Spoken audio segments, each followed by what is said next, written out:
Back doing this shit, I guess. I thought I would do this earlier tonight, but holy fuck, there was so much other shit I needed to get done. That he's a child.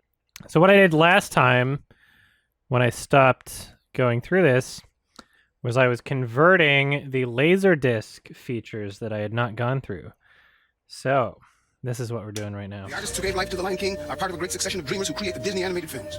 Who knows? Maybe a young boy or girl will see this film and be inspired by a dream of their own, and some great and future achievement will find it begins in The Lion King. But now they have to work in 3D animation, or as some would call it, live action. It's blurred out. We're not really seeing Markiplier naked. Wow. What happened to the LaserDisc footage that I acquired legally?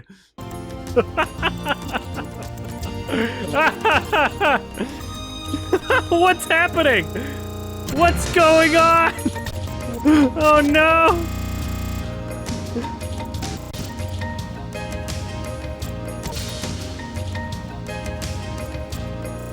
What's going on? What the fuck?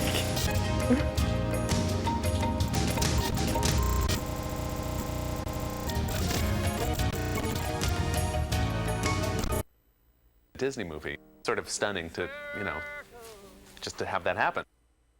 Wow. Wow, is this what Zazu used to look like? Wow. Another one that I could have added to the Kimba thing. We start with Simba in a secluded glade. He's contemplating life. When he looks up and sees the stars and is reminded of his father, he walks quietly out onto the savannah to be alone and sits there contemplating life when he begins to hear a crazy chant. He looks back and sees Rafiki, who is shaking in the trees. He gets annoyed and he leaves. Rafiki looks out after him as Simba walks along. He comes up to a fallen branch over a pool of water. I love their enthusiasm pitching this storyboard. I love it. Down and looks at his reflection in a little river.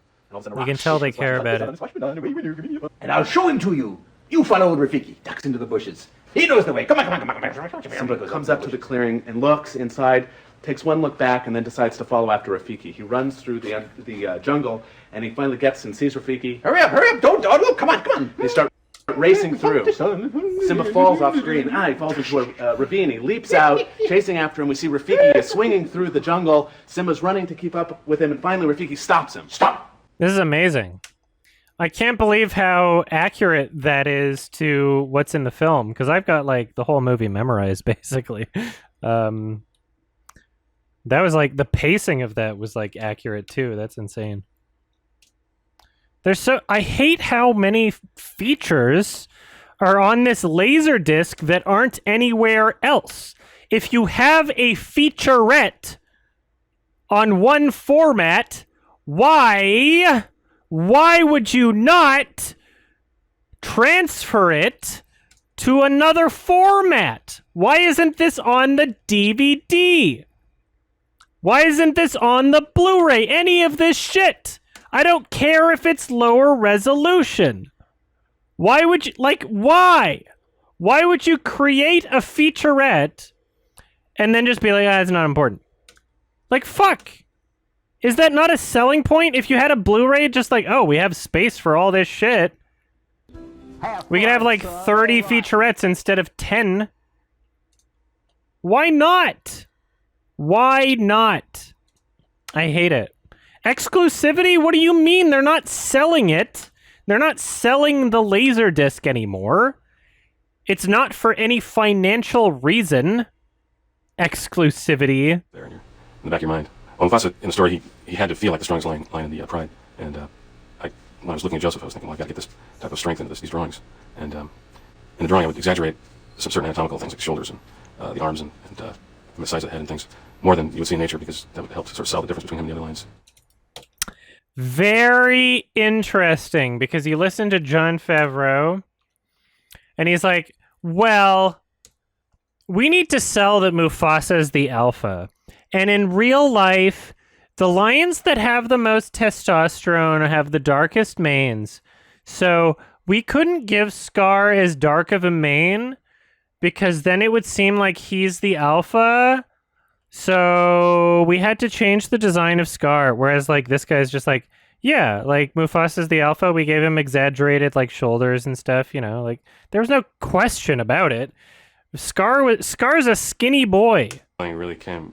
You never forget that. Like, there's no It's question. always there, and you're... I'd like to get is a photograph of the voice talent, if at all possible. And in this case, Jonathan Taylor Thomas. I had received one of his black and white publicity photos, and right away there was some really nice, appealing qualities to Jonathan that I thought would. The mustache and glasses. I mean, let's be honest. Even if he wasn't working on The Lion King, he would want photos of Jonathan Taylor Thomas. One of his black and white publicity photos, and right away there was some really nice, appealing qualities to Jonathan. It's a 90s look. Nice, if I could get some of those elements into Simba. Not that Jonathan looks like a lion. It's not just a pedophile look, it's a 90s look. It's just, there's an appealing quality to Jonathan that I really wanted to get into that. That couple. Holy shit, can I hear that again? Some of those into Simba. Not that Jonathan looks like a lion cub, but there was just, there's an appealing quality to Jonathan that I really wanted to get into that. There's an appealing quality to Jonathan that I really wanted to get into that. Into Simba. Not that Early on, the directors liked the way Mufasa was turning out. So we wanted to make sure to. Early on, the directors liked the way Mufasa was turning out. So we wanted to make sure that Simba looked like he could be, when he grows older, he could look kind of like Mufasa, not as filled out, but still graphically of the same family. And at the same time, we wanted to make sure that the adult Simba looked like an adult version of cub Simba. Yeah, lots of thought and effort put into the entire process of this movie. Something that you cannot say for The Lion King 2019. To me, as an So I can just replace the audio here. Because this is... Wow. Is this... This is better quality than the fucking Blu-ray! The LaserDisc is better quality than the Blu-ray! What the fuck? They just didn't properly convert the footage, I guess. Gay. Holy shit. This is better. Look at this. This is such better video quality. I've seen a good amount of the behind the scenes footage, but all this LaserDisc footage that I acquired recently is new to me, so there's some features that are exclusive to the LaserDisc. Stuff, but then a lot of it, yeah. Yeah, look at all these old designs for Zazu. Them people trying to say that it's a ripoff of Polly, like fuck off. Look at all these old designs.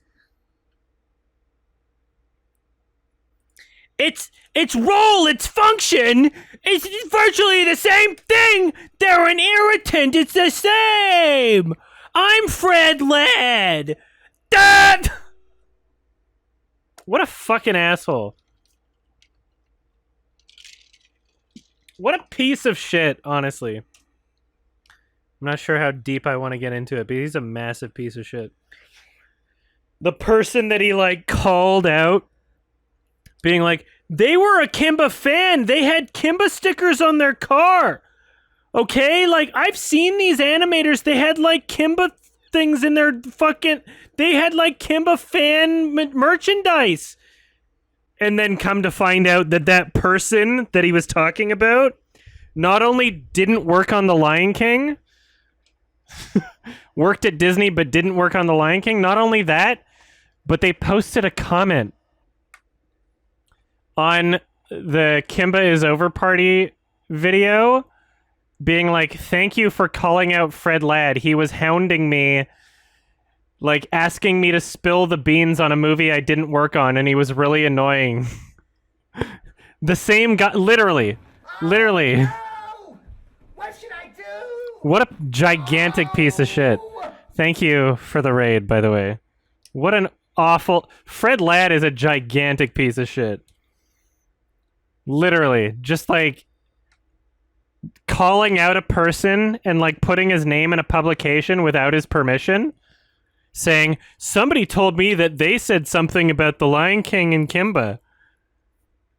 And then just kept, like, bugging him over years, trying to get him to, like, spill the beans on a movie he didn't, in his own words, trying to get him to spill the beans on a movie he didn't even work on. And he was clearly fucking annoyed by it. It's so insane. And people take Fred Ladd's word over this. They look at like the clips of him being like, I knew these guys that worked on The Lion King. They had like Kimba fan material. He's talking about one person, and that one person doesn't like him and didn't work on The Lion King and wishes that he would stop asking him about it. That's what happened. What a gigantic piece of shit. Hyenas are led by alpha females because they got giant clitorises. Sorry, what is this character? Tesma? Tesma was a meerkat and a member of Timon's family. Okay, this character was cut. Me Too. Hashtag Me Too.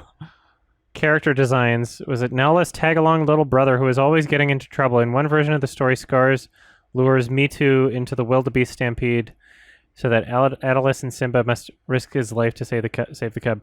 Okay, so all of this shit from the Kimba bullshit, where they were saying that Simba, like, oh, look, he's a white lion. First of all, these aren't covered. Second, apparently this wasn't even Simba. Apparently this wasn't even fucking Simba. It was Me Too. That's what I learned today. Further discredits Bati. A bat-eared fox was designed as a wisecracking companion for young Nala. Look at all this shit that they didn't include. And yet they ripped off of Kimba. Cape hunting dogs. Grotesque-looking characters. Man, if I had all this footage... Iggy? Man, all this exclusive content for the LaserDisc. The Kimba video would be slightly longer if I had this footage before then. How come these deleted scenes aren't on the Blu-ray? Fucking Christ. This makes it so much worse. Every deleted scene I've seen from The Lion King makes it so much worse. Oh my, oh my. And pay homage to our future... You there, what are you doing? Oh shit, oh wait, oh sorry. Rafiki is gonna murder Zazu, no! To our future... You there. They do ruin all subtlety. It's like the 2019 film. It's a furry bird.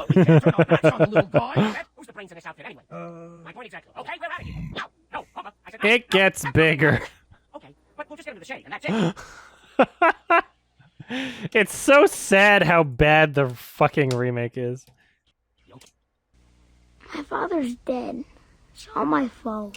Again, removing all subtlety. Like, every change that they made from, like, every behind-the-scenes supplementary material that you see of, like, what their initial idea for the film was versus what it turned out to be, it's so much worse, but it just happened. It's like a fucking miracle that it all came together the way that it did. It really is.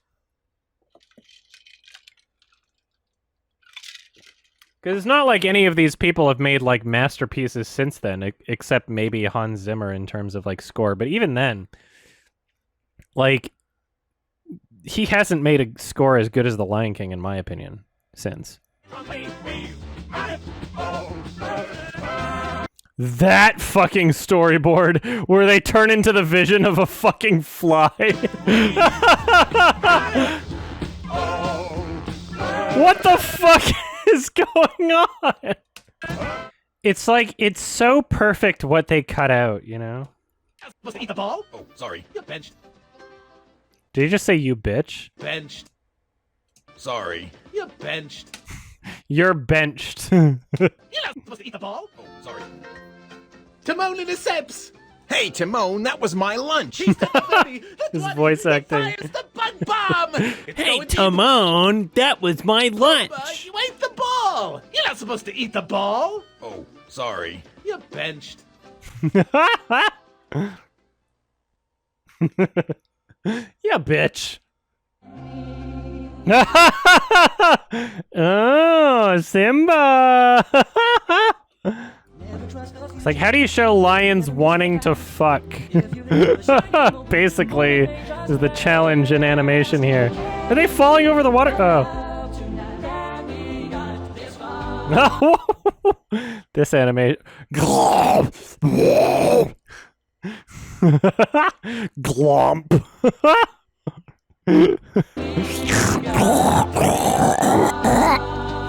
Whoa!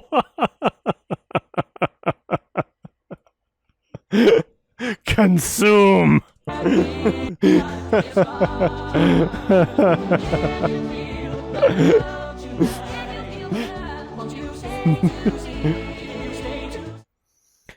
This is a young Peter Schneider. I've only ever seen Peter Schneider fucking bald in interviews. Holy shit. Sorry, I thought this was another lion butt. Just like in the front of the frame. Like, look, tail, butt, right? But it's like, I guess, like a tree branch. I was like, what the fuck is going on here? Scar defeats Simba. In his victory, Scar is consumed by the fire. What?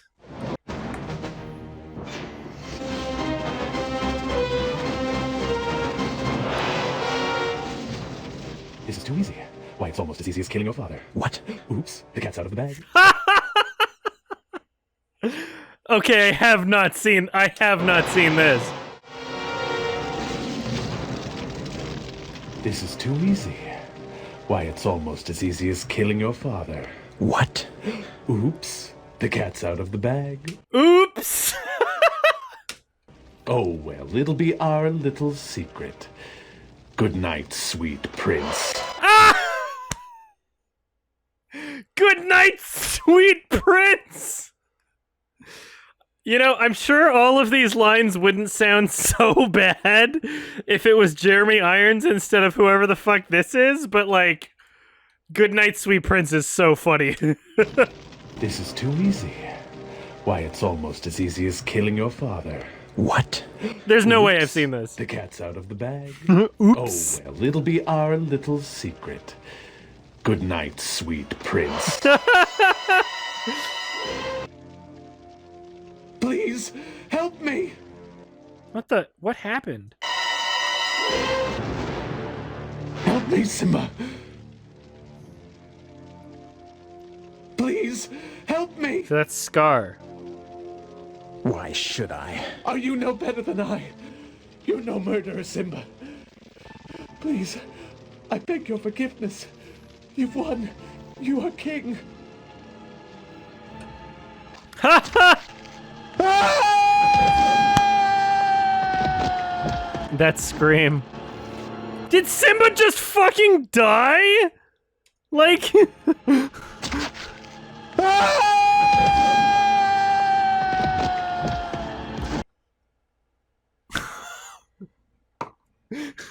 What? Did Simba just fucking die?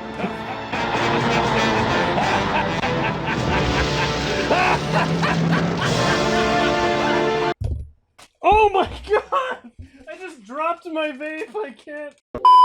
So like he kills Simba and then just like the flames engulf him? Whoa! I can see why this was only on the LaserDisc, holy shit! You've won. This is I haven't even found this on YouTube! This is insane!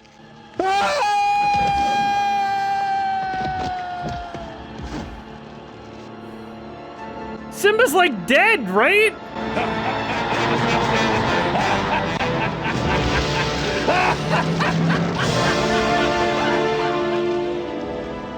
And he just gets engulfed in flames while he's laughing. What the fuck? Okay, and then Simba's fine. He like he like fell and then ran away. This is absolutely insane. Like, and this further proves just how bullshitty the Kimba conspiracy is. Just like, what showed up in the movie was not their original intention anyway. Like, canvas. A huge canvas. He almost said the N-word. A huge canvas. He almost had a gamer moment. A huge. I didn't know they had gamers working on The Lion King.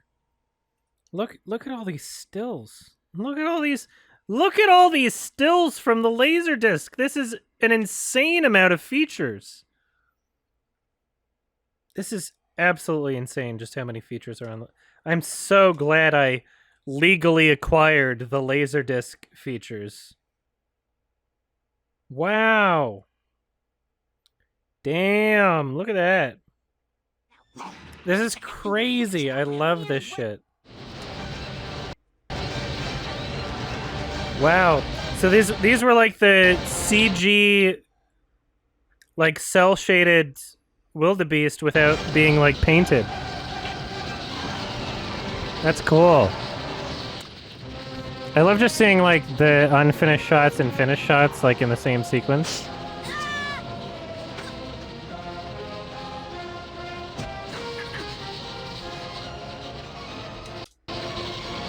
I love the shitty sound effects that they have here for the wildebeest footsteps.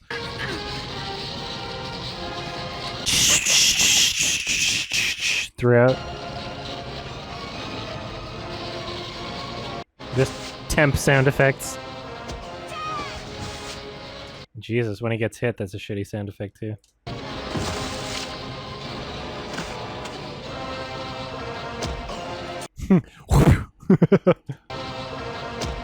The king! Long live the king.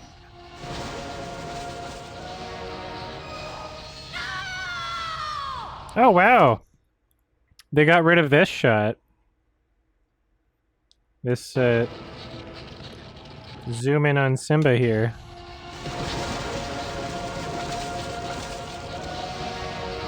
Yeah, him looking up there. They just cut straight to Mufasa. So like here, and then straight to him, other side falling. Yeah, this shot was cut. Very interesting. See, this scene gets me emotionally every time, even just like editing it. And I think part of the reason for that is like, look at the emotion in this face here. Like, you don't get that. You don't get that in any fucking animated movie. You really don't. It's insane. Like, it's very extreme emotion.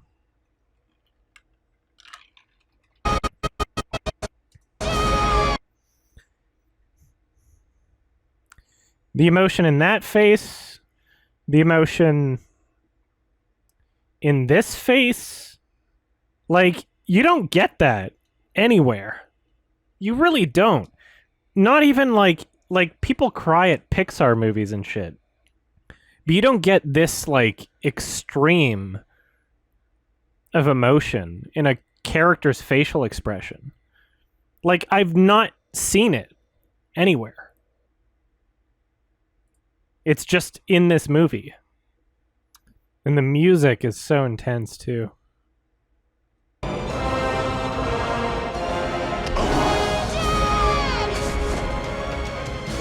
Literally, like, even just editing through this shit, like, every single time, I'm, like, fighting back emotions, really. It's an incredibly powerful scene for me, and it doesn't get any less so, no matter how many times I see it.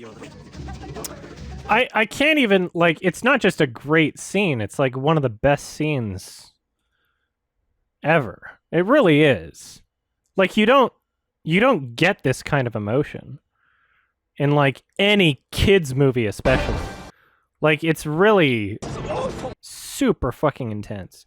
All of the dramatic and cinematic elements that go into this work so well. Like, it's very, very theatrical. There's also, like, this shot here is, like, incredibly powerful. Especially with the audio, like, you don't hear it here. But, like, in the actual film, you hear him, like, breathing in that shot. You see, like, the subtle tears in his eyes. in these films. First of all, I should say that computer graphics is something that we use very sparingly in these films. A lot of people think, oh, computer animation, everyone's doing it, and the whole movie is done that way. Almost everything we do is still drawn by hand and still painted by hand. What a weird thing to say in 1994. Occasionally, our computer model looking more... Oh, you didn't know that this part was... that the wildebeests were cel-shaded 3D? Isn't that cool?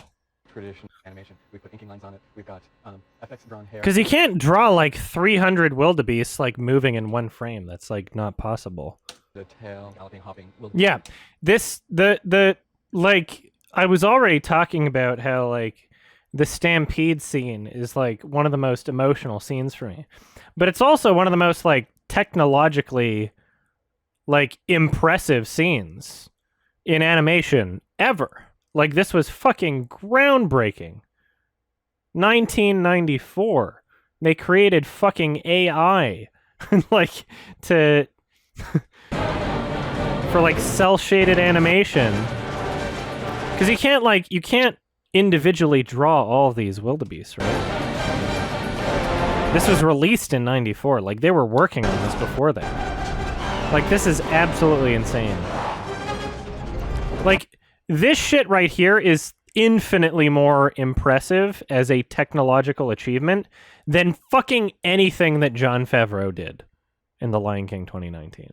Quite honestly. Like, this is like a gigantic leap forward and breakthrough, even though a lot of people don't recognize it as such, because nobody even knows that it's like 3D cel-shaded models, right? Like, people don't understand that part.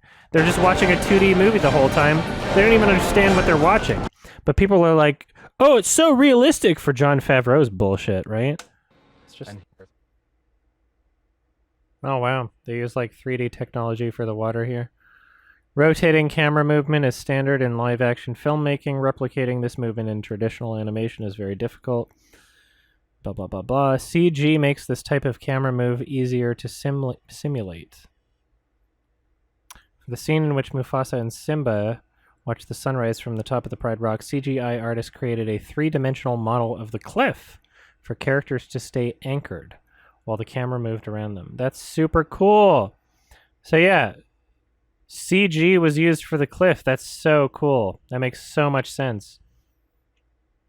See, I didn't even know that. It's so seamless. It's so like, if I didn't watch the special features for the fucking wildebeest stampede, I wouldn't know that they were CG either. Like, all of the technical aspects complement this film so well. It's absolutely insane. And super, super, super cool for the time. Also. Like, way ahead of its time for what they were doing. Oh, shit. Japan. That poster's not great. Germany's got shit going on. Look at this. König der Löwen. der König der Löwen. Tanz der Teufel. Das Original. Publicity art. Theatrical trailer. 6 months prior to the opening of the film, in an unprecedented move, this trailer was not a montage of clips, but rather the entire opening musical sequence of the film. Which is fucking cool. So fucking cool that they would release a trailer. Oh god. I love how it says you didn't need to say this, Disney. What follows is the opening song that begins the story. Okay. Not like that matters, but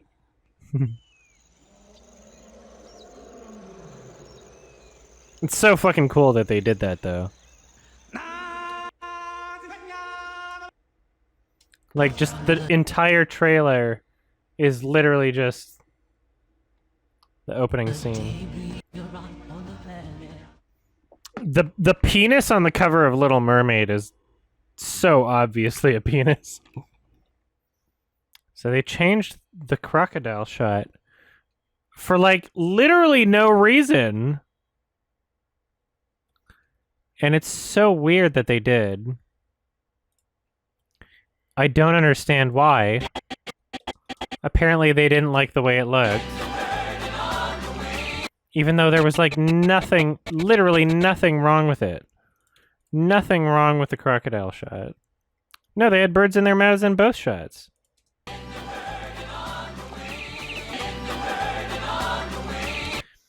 Like, I guess they didn't like the angle, like the perspective. Because, like, their mouths open and it's, like, difficult to nail with, like, the angle, I guess. But, like, it doesn't look any better in this one. It doesn't look any better.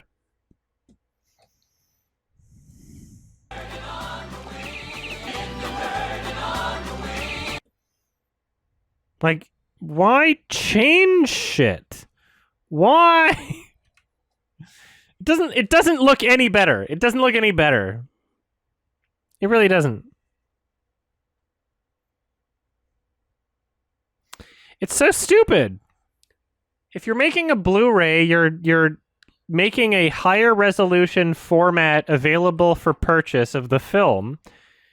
Why is it that you're preventing me from seeing certain shots in this higher resolution format? That's kind of annoying. Yeah, like, nobody gives a shit. Why? Like, you spent money doing this. You paid people to animate this. Why? It doesn't change shit about the movie. It's kind of lamer. I like this one better. They're in a circular position. Like, why? They got different... It's like a different animation style, really. It feels different. It doesn't ruin the movie or anything. It's not like I watch this part every single fucking time. I'm like, ah, god damn it, the movie's worse now. Like, it's so insignificant. But, like, why? Why would you do this? Yeah, Roger Allers mentioned that he never liked the animation of the crocodiles. I knew that. Just, there's nothing wrong with it. There's nothing wrong with it, though. There's literally nothing wrong with it. So, Scar does not move at all versus blinks and then turns his head. Which is just such a weird thing. It's like, it doesn't really matter. But they're like, Blu-ray release, fuck it. I think that might have even been a change in the DVD release. It's just so weird. There's nothing wrong. There's literally nothing. I would not be complaining about Scar not blinking and moving his head there. I would not be complaining about that. There's nothing wrong with that. There's nothing wrong with that. It's so stupid. Just why? There's, like, preserve the original film. Preserve it. It's important for history. What? Like, every frame fucking matters. It really does. It really does. Don't change shit. Give me the option to view something unaltered. I'm glad it doesn't ruin the film, like Evil Dead for me, but still. Because like Evil Dead, it legitimately ruins the film. Thanks for watching. My $5 and up patrons are Lemonade Warrior, Built Nicotina, Olivia Spores, Dana, Eric Hill, Malav Shah, Diegesis, Mechadong, Brandon Stuper, and Pitt Wang. Take care.